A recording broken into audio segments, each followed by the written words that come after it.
High up in the Himalayas lies Tibet, a land where the earth meets the sky and where time itself stood still.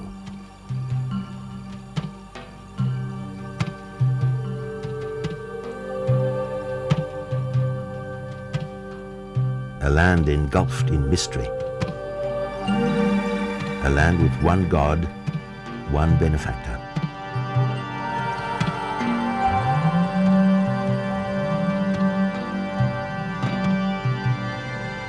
Once a fairyland, untouched by and unknown to the modern world.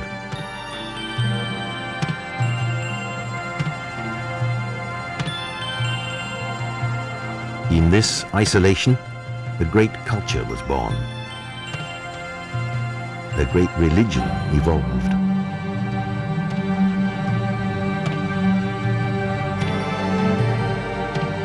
Man came closer to his God.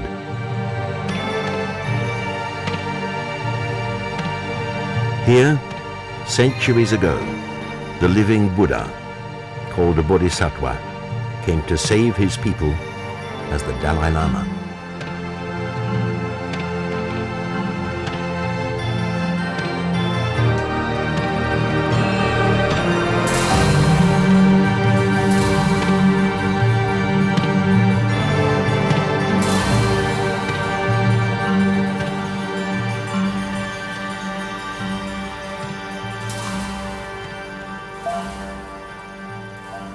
"1,300 years ago, Tibet emerged as a dominant military power. Her vast empire stretched from China to India and along the ancient Silk Route. Yet ironically, it was during this phase of military expansion that Buddhism first arrived in Tibet. From across the Himalayas, the great Indian sages brought it with them to the royal courts.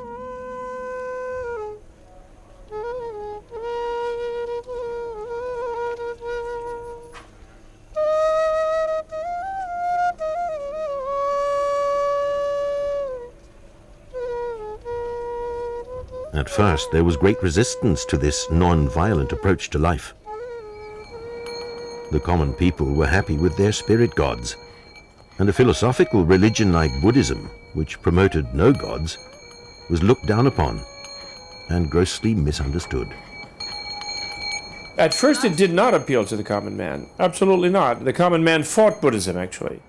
However, after they got used to it, and the common man suddenly realized that in Buddhism you had an ideology and a system of sort of belief where the king had to be nice to you. You could drop out of war if you wanted to become a monk and become educated, attain enlightenment. Women could get away from a nasty family situation and become a nun, and be educated, attain enlightenment. When they found out all the benefits of the Buddhist polity that had already been developed from 1,500 years of service in India, they began to really like it.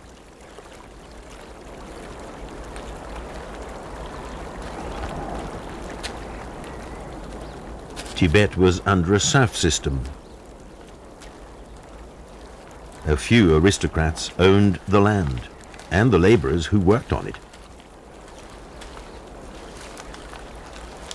The very nature of this system disallowed any ambition. If you were an aristocrat by birth, you were lucky. If not, the social pattern restricted your growth.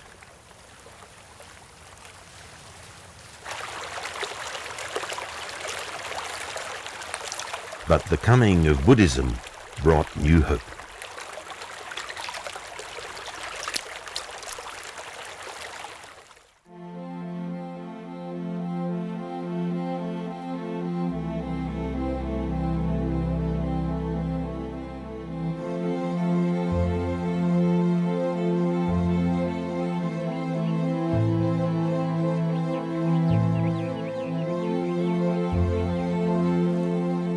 Buddhism preached equality. It encouraged its followers to join monasteries and to seek enlightenment.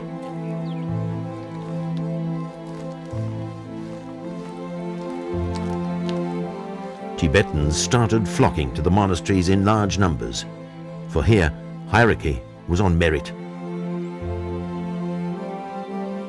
Even a common labourer now could become the head of a large monastery. Here aristocrats and serfs sat side by side in obeisance to the Lord Buddha.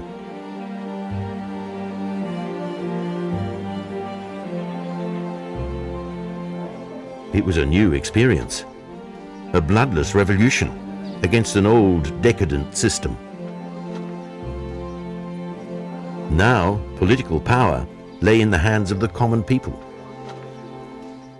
And when they got to that point in Tibet, the people said, well, no, we don't actually want an aristocratic family with an army to rule us and run us around. We will actually prefer the monastery to rule. They disenfranchised the nobility and they gave the head monastery the reins of the government.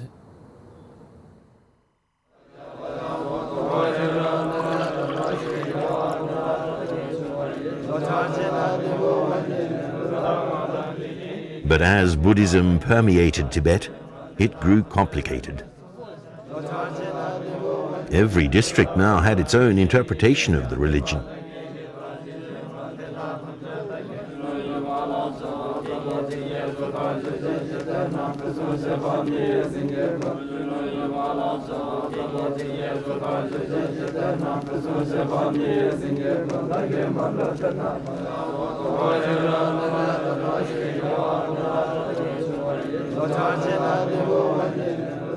Tibet was no longer one country, but a country divided by dogma.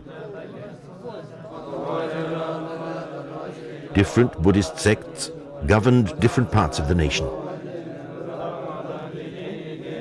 Each sect had their own elaborate clergy, their own passionate beliefs and intricate rituals.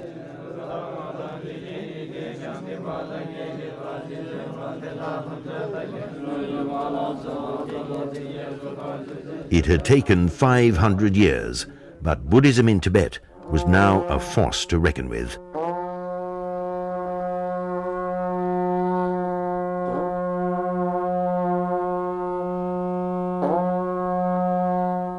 They struggled with it for 500 years, 1,000 years, and you can really say they really kind of became Buddhist after only about 500 years. If you define Buddhism as when you become really quite peaceful, you make the arts of peace more of a priority than the arts of war, and you sort of respect the life of living beings, and you seek some sort of transcendental enlightenment or transcendence of the world rather than worldly prosperity or wealth or victory and this sort of thing. So if you define becoming Buddhist as when you develop those values, it really took them 500 years as a whole, as a nation, you know. By this time, it was the turn of the millennium. And while Tibet embroiled herself with religion and petty politics, her world was about to be rocked.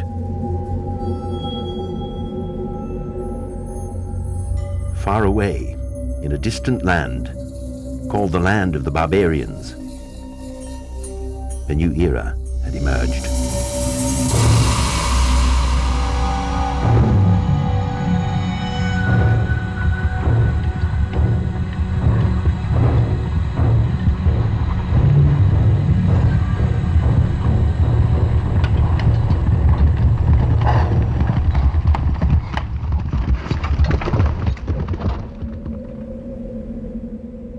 The Mongols were a warring race scattered in the cold desert steppe between Russia and China.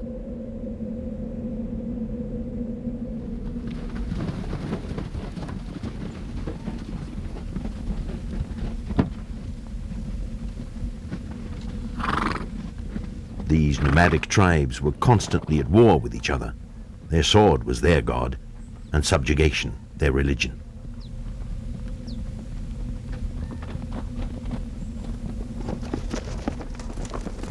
Into such a volatile environment was born a man who would etch the history of the Mongols and be revered as the patriarch of tyranny. He was the son of a petty warlord. By the age of 10, he had seen his father killed, his family banished to the mountains.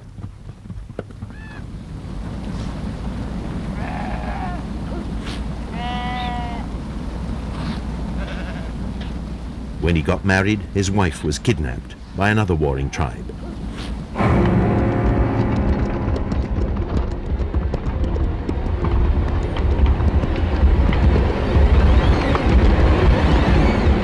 And later sent back pregnant.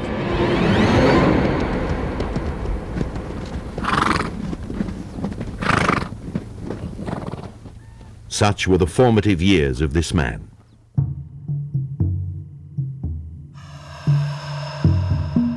Soon he distinguished himself in battle.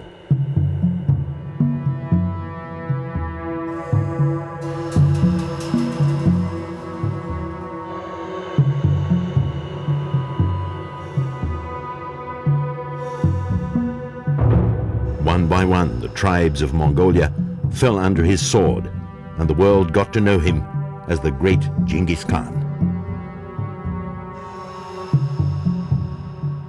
The nomadic tribes cherished their leader. For once they had a direction, a motivation, a flag to call their own.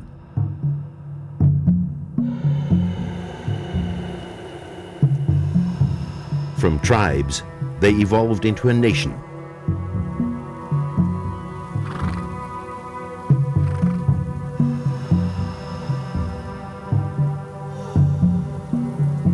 From a sword, they became a war machine, unstoppable.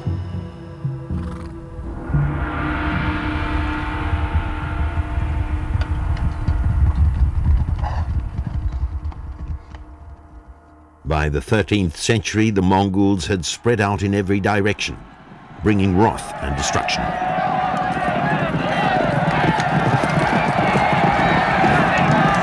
No army was bold enough to stop them, no fort strong enough to withstand them.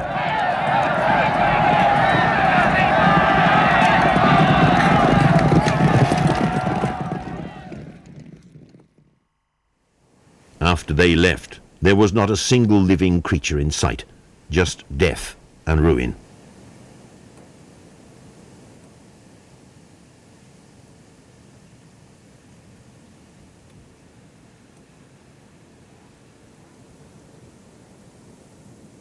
A savage barbarity unprecedented in the history of man.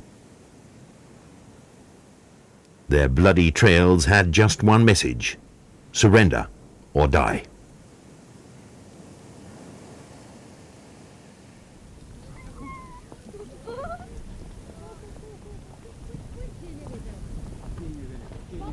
During this early phase, the Mongols did not seem interested in colonization.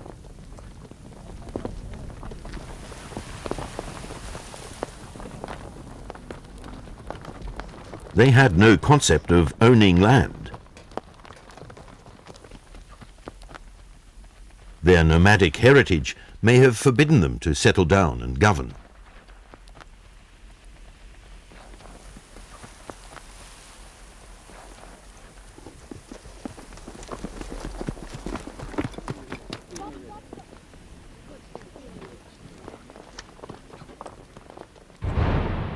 Debauchery and arson distinguished the soldier in battle.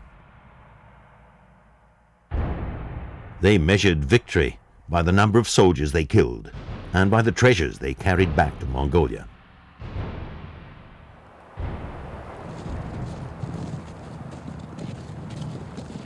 But there came a time when the Mongol army grew weary. War was no longer exciting, and the trappings of civilization far more attractive. To be kings instead of soldiers, to build dynasties, pass decrees, erect monuments. And so the Mongols decided to shed their barbaric past and tread into a new world of civilization.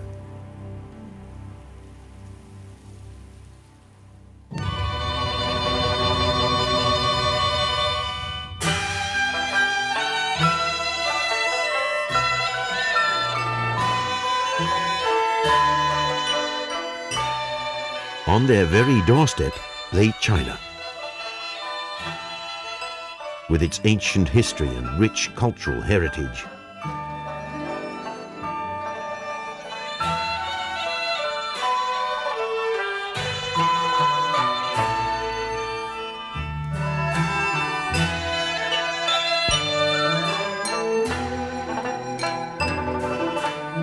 To rule China was to rule the civilized world, and so Kublai Khan, grandson of Genghis Khan and the heir to his vast empire, shifted his capital to China and declared himself emperor.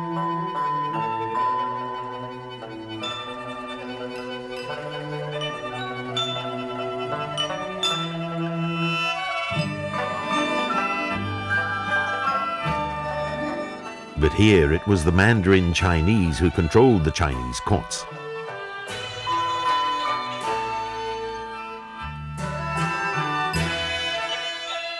They believed in the ancient religion of Confucianism, a religion that took roots long before Christ, and one that was driven by philosophy.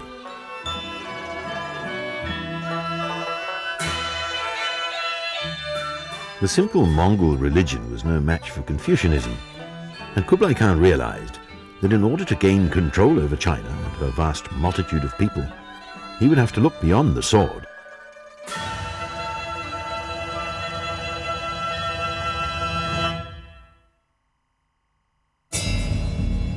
He would need a new ethic to counter Confucianism and to establish his credibility as an emperor, and not just another barbarian overlord.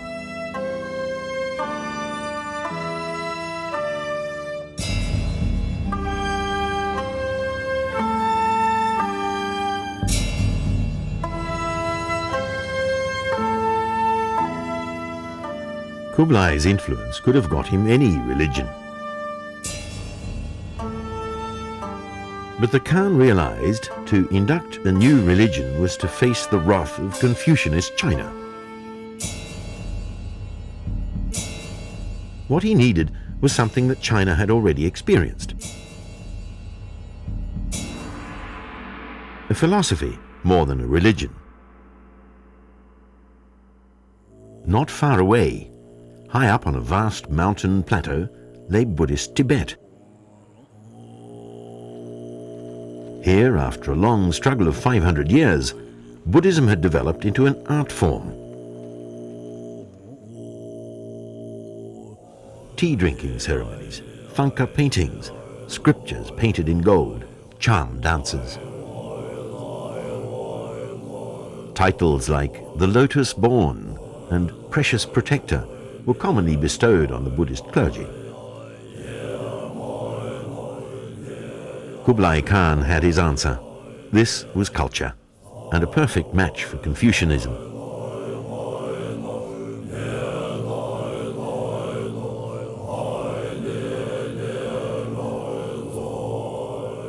Tibetan Buddhism would replace Confucianism in the Chinese courts, and the best man to carry out this mammoth task was a wise Tibetan priest called Phagpa. Phagpa belonged to the Sakya sect of Tibetan Buddhism, renowned for his piety and knowledge. In 1253, by the decree of the great Khan, Phagpa reached China in the court of Kublai Khan.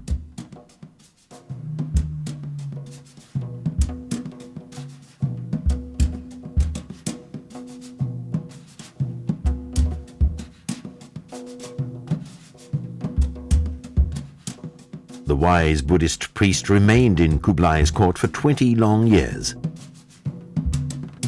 Phagpa exercised a very civilizing influence on Kublai Khan. For example, he got Kublai Khan to stop mass slaughter of Chinese, which Kublai Khan used to do. When he was annoyed that there were too many Chinese in some area, he would just send his troops and then they would march 100,000 or so into a lake or throw them into a river or something. They were really very savage, the Mongolians, at first. But then, Phagpa taught Buddhism and got Kublai to be more religious and to stop that, During this tenure, he consecrated and blessed Kublai's ministers on 3 occasions. The first time, Kublai gifted him 13 districts of Tibet.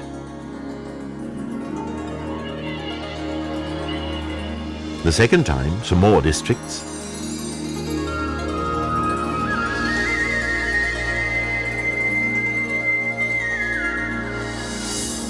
And the third time, he was granted the title of Imperial Preceptor, or Spiritual Advisor.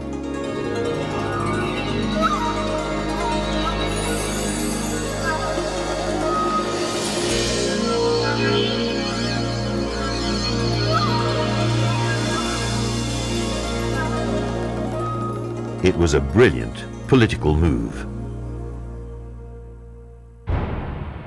First of all, I must say that Hubla Khan was the greatest empire builder.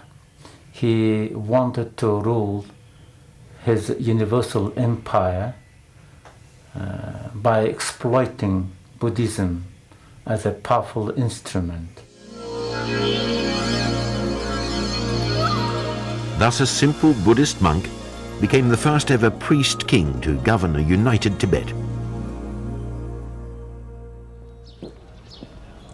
The Sakya sect to which he belonged naturally became the most powerful Buddhist sect in Tibet.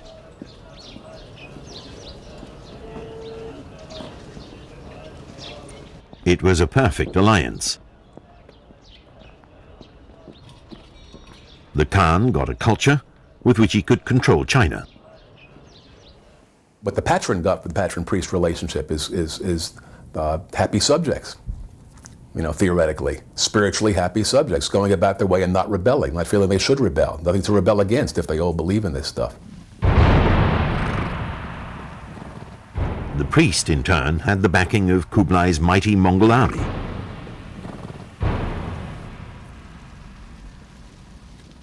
From that day onward, generations of Sakya priests ruled Tibet under the patronage of Kublai's descendants.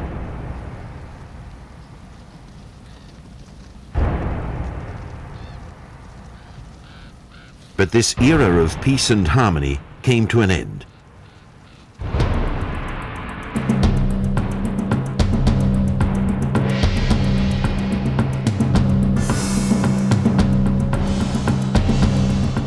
The 14th century saw revolt and chaos in China.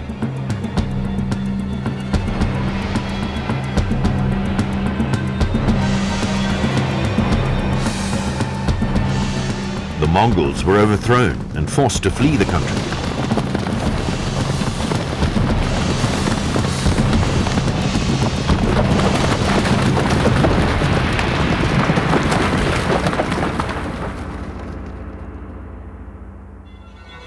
After decades of Mongol supremacy, the era of the great Khans came crashing down.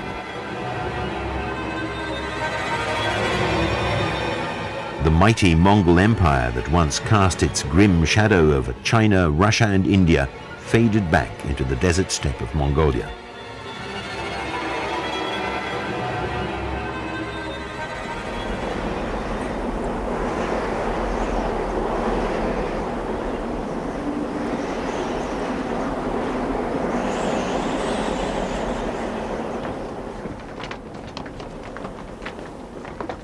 The fall of the Mongol Empire shook Tibet at its very roots.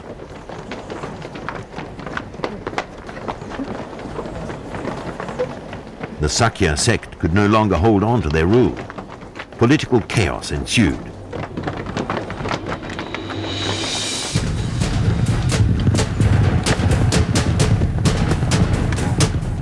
Monastic rulers, petty warlords, all came forth to claim the throne of Tibet.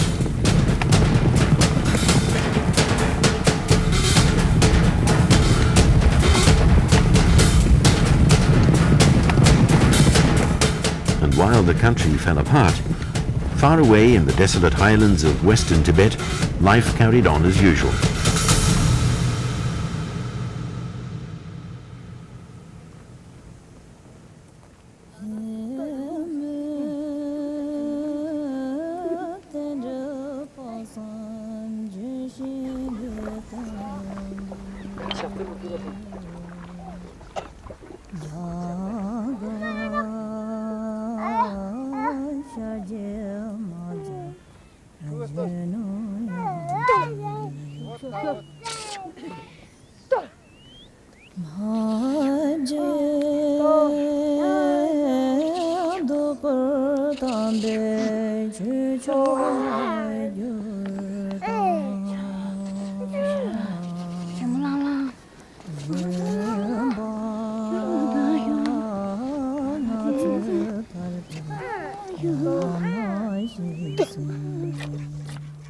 Life for the Tibetan nomads revolved around their animals and their basic survival.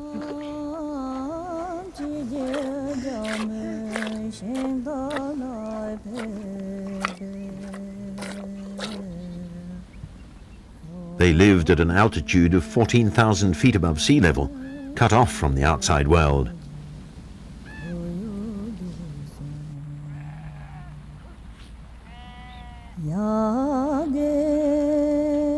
They had naive faiths and beliefs, some of which reflected their animistic origin.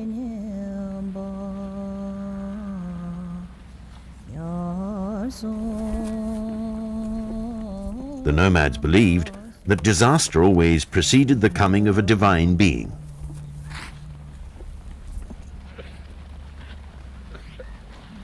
They were unaware that amongst them would be born a divinity who would change the course of Tibetan history.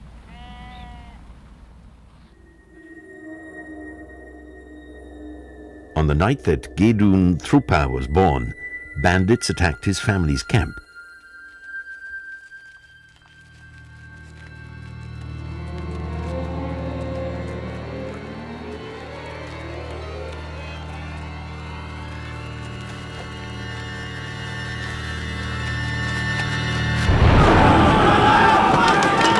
In desperation, the mother left her newborn baby in a cattle pen and fled with the rest of the family.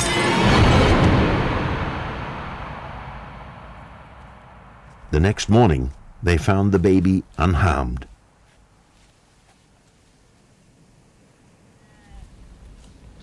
To the simple nomads, this was the celestial sign.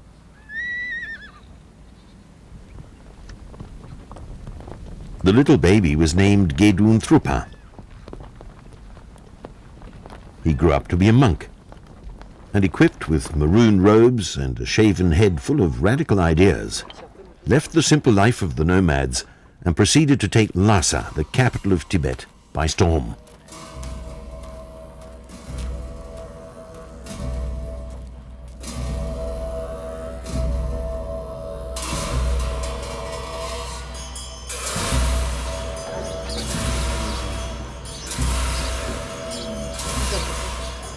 Lhasa was considered the holiest city.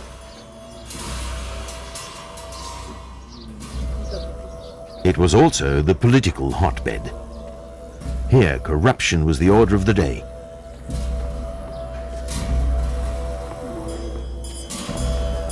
Decadence and decay had infiltrated the highest levels of the Buddhist clergy.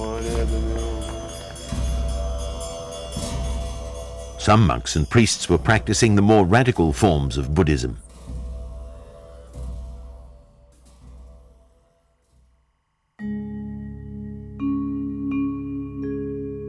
Some of these involved rites and rituals based on tantric sex.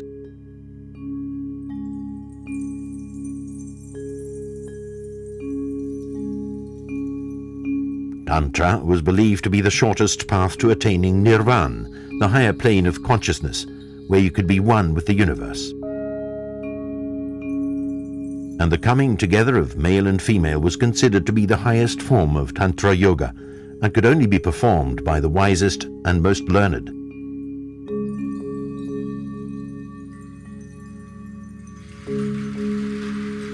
But such practices went against the very core of Buddha's teachings.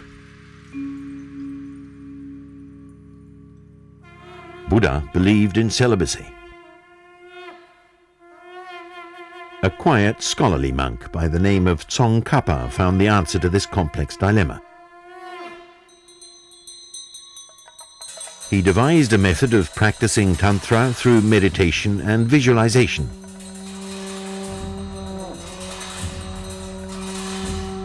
It need not involve the actual physical act of sex.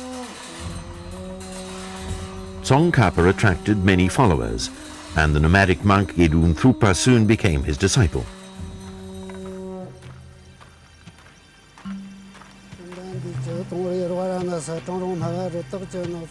This band of monks were radicals, following the strictest moral code and starting a new sect, the Gelugpa, or model of virtue.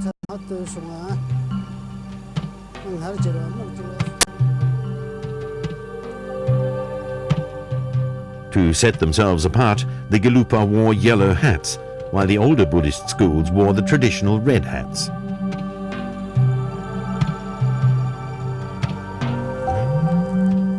Gedung Thrupa was at the helm of it all, traveling extensively, spreading his teachings far and wide.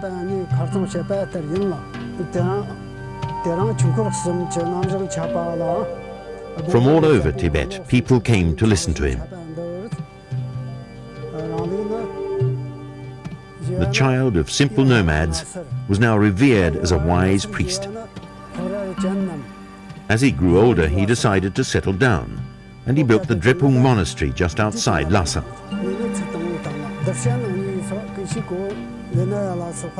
A monastery that exists even today, and one that Tibetans still revere and consider a milestone in their history.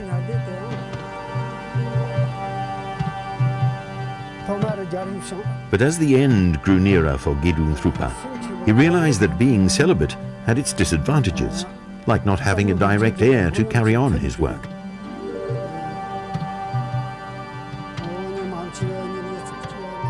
So the wise old Lama decided to resolve this issue by adopting a concept that already existed and was widely accepted in Tibet.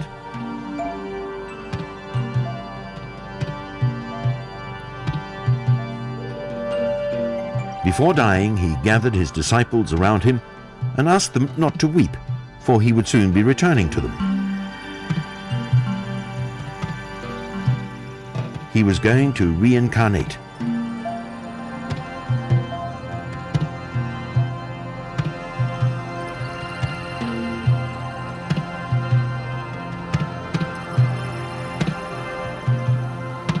The concept of reincarnation resolved the problem that troubled every celibate leader. It became a very useful institution, actually, because it enabled a monastic ruler to have continuity in the next generation without marrying and having a dynasty, you see. Because monastic ruler is a celibate ruler and has no wife and therefore cannot procreate.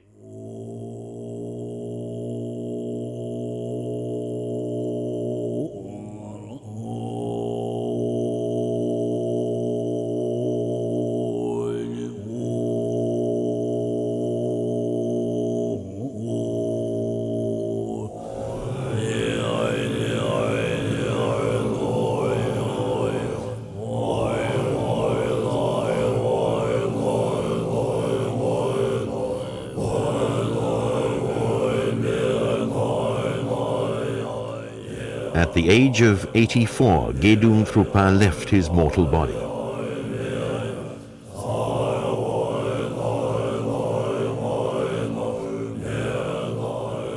As prophesied, he reincarnated as Gedung Gyatso, who in turn reincarnated as Sonam Gyatso.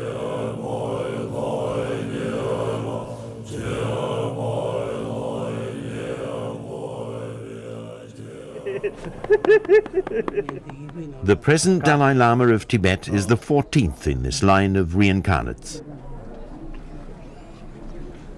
A lineage that began amongst a simple nomadic people 524 years ago.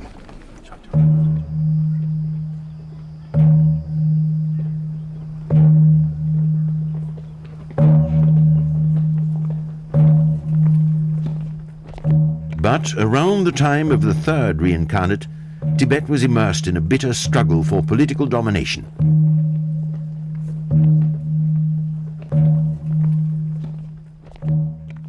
There were two distinct groups, the city of Lhasa and the city of Shigatse.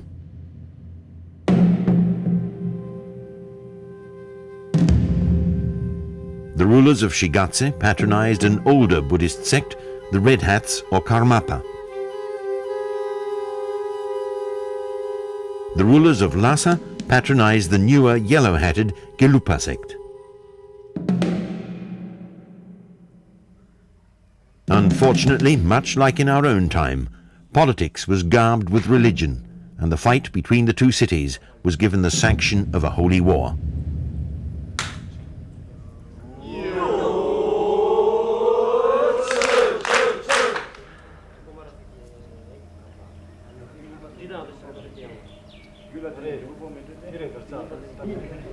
The fighting spread to the two Buddhist sects.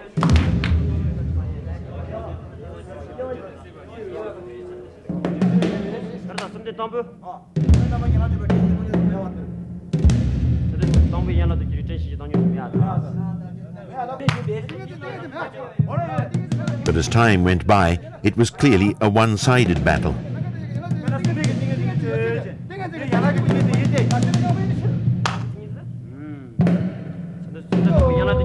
The Yellow Hats were losing. They could not withstand the might of their red-hatted rivals. 18 Gelupa monasteries were forced to convert to red hats. Many of their monks were killed.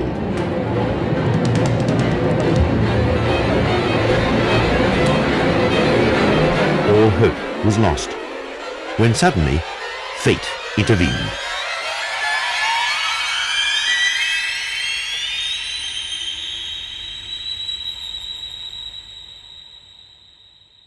In 1576, Sonam Gyatso, the third reincarnation of the nomadic child, was invited to Mongolia by a powerful Mongol prince called Altan Khan.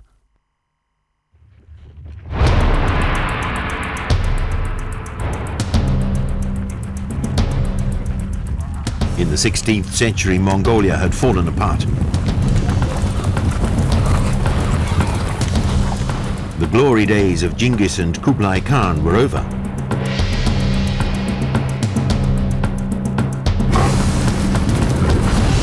The steppes of Mongolia were again soaked with the blood of the Mongols.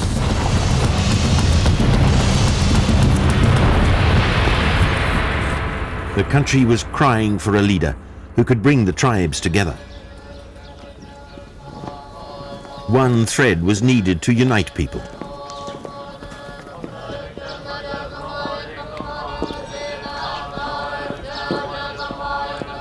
And what better thread than religion?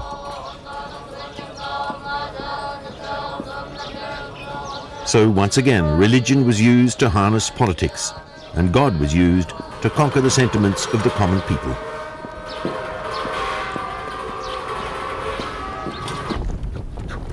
Altan Khan, a powerful Mongol warlord, had all the makings of a great leader, except a direct bloodline to Kublai Khan.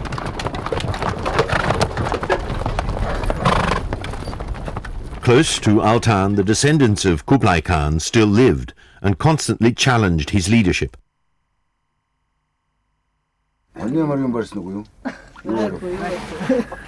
Many Mongolians saw them as the true heirs to the throne of Mongolia.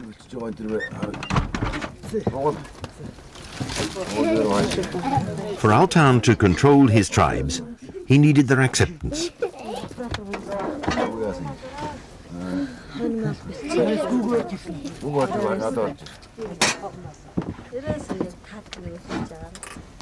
So he devised a plan so simple, yet so ingenious, that he would change the course of history forever.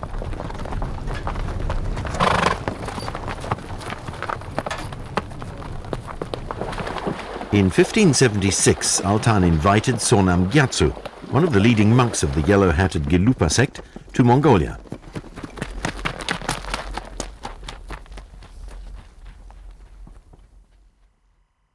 Sonam was the perfect candidate to carry out this master plan. The Yellow Hats were a new Buddhist sect who'd had little or no contact with the descendants of Kublai Khan, and their loyalty to Altan was assured. But more importantly, Sonam Gyatso was a reincarnated lama.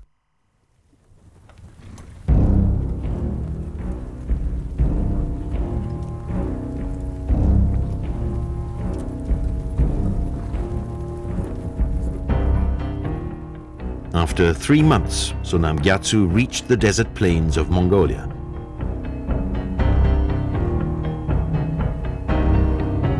With due pomp and ceremony, Altan himself received the wise Lama.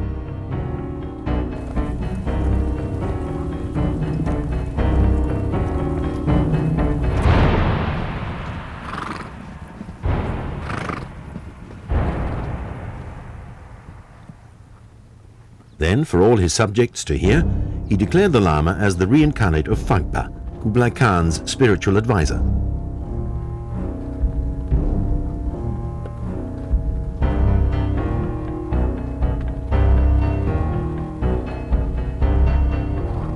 Then, when his subjects had accepted this, came the masterstroke. Altan declared himself as the reincarnation of the great Kublai Khan.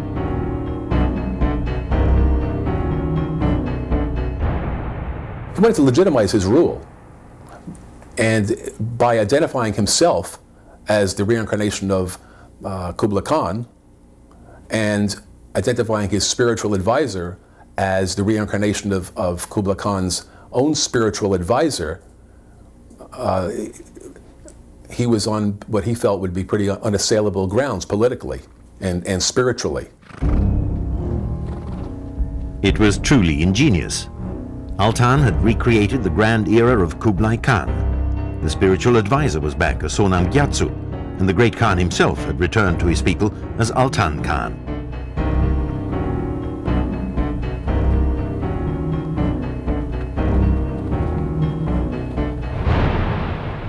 This is why a reincarnating lama was necessary. He couldn't very well take a non-reincarnating lama and identify him as a reincarnation of someone else, nor could he as easily or as adroitly identified himself as a reincarnation. He had to buy the whole package. In a grand naming ceremony, Altan Khan bestowed upon Sonam Gyatso the Mongolian title Dalai Lama, or the Ocean of Knowledge. Third in his line of reincarnates, Sonam Gyatso became known as the third Dalai Lama.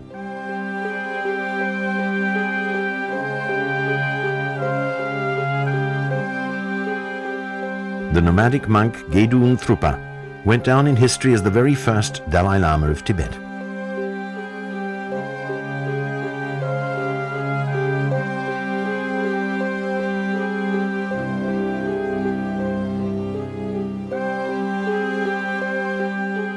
For centuries, their lineage has carried on to the present Dalai Lama, 14th in line and carrying the legacy of this ancient tradition.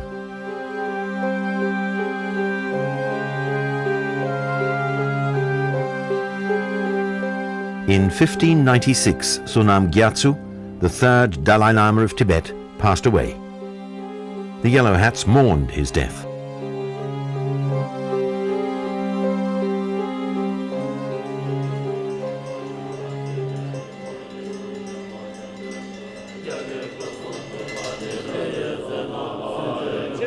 But they knew it was only a matter of time before their teacher would return to them. So with renewed hope, the search for his reincarnation began.